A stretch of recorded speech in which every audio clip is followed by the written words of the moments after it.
ಇನ್ನು ಟ್ರಂಪ್ ಕೊಟ್ಟಂತಹ ವಾರ್ನಿಂಗೂ ಕೂಡ ಇರಾನ್ ಸೇನೆ ಕೇರ್ ಮಾಡ್ತಾ ಇಲ್ಲ. ಅಮೆರಿಕದ ಸೇನಾ ನೆಲೆಗಳ ಮೇಲೆ ದಾಳಿಯನ್ನ ನಿರಂತರವಾಗಿ ನಡೆಸ್ತಾ ಇದೆ. ಕಳೆದ 17 ದಿನಗಳಿಂದ ಏನು ಯುದ್ಧ ನಡೀತಾ ಇದೆ, ಬಿಟ್ಟು ಬಿಡದೆ ಇರಾನ್ ದಾಳಿಯನ್ನ ಮುಂದುವರೆಸಿದೆ. ಇರಾಕ್ನಲ್ಲಿರುವಂತಹ ಅಮೆರಿಕದ ಸೇನಾ ನೆಲೆ ಮೇಲಂತೂ ಭೀಕರವಾದಂತಹ ದಾಳಿಯಾಯಿತು.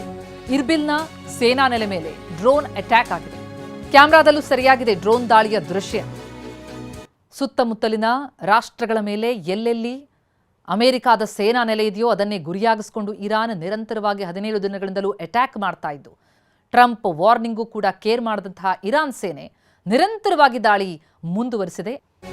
ಇನ್ನು ಇರಾನ್ ಮೇಲೆ ಇಸ್ರೇಲ್ ಸೇನೆಗಿಂತ ಮಿಸೈಲ್ ದಾಳಿ ಆಗ್ತಾ ಇದೆ. ಟೆಹರಾನ್ನ ತೈಲ ಘಟಕದ ಮೇಲೆ ಇಸ್ರೇಲ್ ದಾಳಿ ಮಾಡ್ತಾ ಇರೋದು. ಆ ಮಿಸೈಲ್ ದಾಳಿಗೆ ತೈಲ ಘಟಕ ಹೊತ್ತಿ ಉಳಿದಿದೆ. ತೈಲ ಘಟಕಗಳನ್ನ ಗುರಿಯಾಗಿಸಿಕೊಂಡು ದಾಳಿ ಮಾಡಬಾರದು ಅಂತ ಹೇಳಿ ಟ್ರಂಪ್ ಹೇಳಿಕೆ ಕೊಟ್ಟಿದ್ರು. ಆದರೆ ಟ್ರಂಪ್ ಎಚ್ಚರಿಕೆಯನ್ನು ಮೀರಿ ಇಸ್ರೇಲ್ ತೈಲ ಘಟಕವನ್ನೇ ಟಾರ್ಗೆಟ್ ಮಾಡಿ ದಾಳಿಯನ್ನ ಮುಂದುವರಿಸಿರುವಂಥದ್ದು. ಅಂಥದ್ದೇ ಒಂದು ದಾಳಿ ಇದು ಟೆಹರಾನ್ನಲ್ಲಿ ಆದಂತಹ ದಾಳಿ. ಟೆಹರಾನ್ನಲ್ಲಿ ನಿರಂತರವಾಗಿ ಇಸ್ರೇಲ್ ದಾಳಿ ಮಾಡ್ತಲೇ ಇದೆ. ಇನ್ನು ಇಸ್ರೇಲ್ ಮೇಲೂ ಕೂಡ ಇರಾನ್ ತನ್ನ ದಾಳಿಯನ್ನು ಮುಂದುವರಿಸಿದೆ. ಬ್ಯಾಲಿಸ್ಟಿಕ್ ಮಿಸೈಲ್ ಮೂಲಕ ಇರಾನ್ ಭೀಕರ ದಾಳಿ ಮಾಡ್ತಾ ಇರೋದು. ಇಸ್ರೇಲ್ನಲ್ಲಿರುವಂತಹ ಟೆಲ್ ಅವೀವ್ನ ಬೃಹತ್ ಕಟ್ಟಡಕ್ಕೆ ಮಿಸೈಲ್ ಬಂದು ಅಪ್ಪಳಿಸಿದೆ. ಆ ಕಟ್ಟಡಕ್ಕೆ ಅಪ್ಪಳಿಸಿ ಸ್ಫೋಟಗೊಂಡಿದೆಯಲ್ಲ ಇರಾನ್ ಮಿಸೈಲ್, ಆ ದೃಶ್ಯಗಳು ಕೂಡ ಸರಿಯಾಗಿದೆ. ಇದೆಲ್ಲವೂ ಕೂಡ ಈ ಯುದ್ಧ ಇನ್ನಷ್ಟು ತೀವ್ರ ಸ್ವರೂಪ, ಇಂಟೆನ್ಸಿಟಿ ಹೈ ಆಗಿದೆ ಅನ್ನೋದಕ್ಕೆ ಸಾಕ್ಷಿ. ಇಸ್ರೇಲ್ನಲ್ಲೂ ಅಣು ಘಟಕಗಳ ಮೇಲೆ ದಾಳಿಗೆ ಈಗ ಪ್ಲಾನ್ ಮಾಡಿದೆ ಇರಾನ್. ಡಿಮೋನಾ ಅಣುಸ್ಥಾವರದ ಮೇಲೆ ಇರಾನ್ ಕಣ್ಣಿದೆ. ತಕ್ಷಣ ಅಣುಸ್ಥಾವರದ ಸಿಬ್ಬಂದಿಯನ್ನ ತೆರವು ಮಾಡಿ ಅಂತ ಇಸ್ರೇಲ್ ಸರ್ಕಾರಕ್ಕೆ ಇರಾನ್ ಸೇನೆ ಎಚ್ಚರಿಕೆಯನ್ನ ಕೊಡ್ತಾ ಇದೆ. ಯಾವಾಗ ತೈಲ ಘಟಕಗಳನ್ನ ಗುರಿಯಾಗಿಸಿಕೊಂಡು ಇಸ್ರೇಲ್ ಇರಾನ್ ಮೇಲೆ ದಾಳಿ ಮಾಡ್ತೋ, ಇರಾನ್ ಈಗ ಡಿಮೋನಾ ಅಣುಸ್ಥಾವರದ ಮೇಲೆ ಕಣ್ಣಿಟ್ಟಿದೆ. ಇಸ್ರೇಲ್ನ ಅಣು ಘಟಕಗಳನ್ನ ಟಾರ್ಗೆಟ್ ಮಾಡಿ ದಾಳಿ ಮಾಡೋದಕ್ಕೆ ಸಜ್ಜಾಗಿದ್ದು, ಈಗಾಗಲೇ ಇರಾನ್ ಸೇನೆ ಇಸ್ರೇಲ್ ಸರ್ಕಾರಕ್ಕೆ ಎಚ್ಚರಿಕೆ ಕೊಡ್ತಾ ಇದೆ. ಅಣುಸ್ಥಾವರದ ಸಿಬ್ಬಂದಿಯನ್ನ ತೆರವು ಮಾಡಿ, ನಾವು ದಾಳಿ ಮಾಡ್ತೀವಿ ಎನ್ನುವಂತಹ ಎಚ್ಚರಿಕೆ. ಇನ್ನು 4 ಅಮೆರಿಕನ್ನರನ್ನ ಇರಾನ್ ಸೇನೆ ಬಂಧಿಸಿದೆಯಂತೆ. ಬಂಧಿತರ ಸುರಕ್ಷತೆಯ ಬಗ್ಗೆ ಇರಾನ್ ಸಚಿವರು ಪ್ರತಿಕ್ರಿಯೆ ಕೊಟ್ಟಿದ್ದಾರೆ. ಜೈಲುಗಳ ಮೇಲೆ ದಾಳಿ ಮಾಡದಿದ್ರೆ ಬಂಧಿತರು ಸುರಕ್ಷಿತವಾಗಿರ್ತಾರೆ.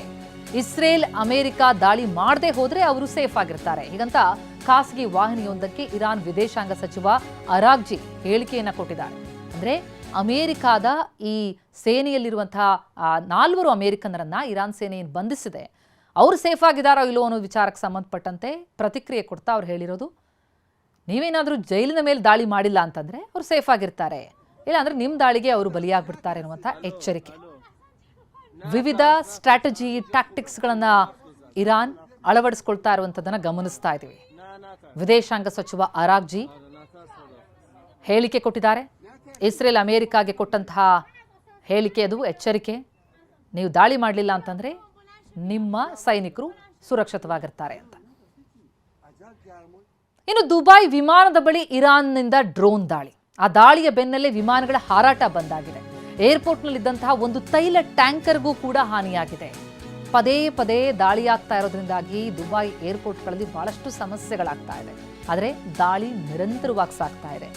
ಇನ್ನು ಇರಾನ್ಗೆ ಸಹಾಯ ಮಾಡ್ತಾ ಇರುವಂತಹ ಲೆಬನಾನ್ ಮೇಲೂ ಕೂಡ ಇಸ್ರೇಲ್ ನಿರಂತರವಾಗಿ ದಾಳಿ ಮಾಡ್ತಾ ಇದೆ. ಇಸ್ರೇಲ್ನ ದಾಳಿಗೆ 14 ಆರೋಗ್ಯ ಸಿಬ್ಬಂದಿ ಸಾವು, 12 ವೈದ್ಯರು, 2 ನರ್ಸ್ ಸೇರಿದಂತೆ ಒಂದಿಷ್ಟು ಮಂದಿ 14 ಮಂದಿ ಈ ಒಂದು ದಾಳಿಯಲ್ಲಿ ದುರ್ಮರಣಕ್ಕೀಡಾಗಿದ್ದಾರೆ. ಇಸ್ರೇಲ್ ಏರ್ ಸ್ಟ್ರೈಕ್ಗೆ ಆ ನಗರವೇ ನೆಲಸಮ ಆಗಿದೆ.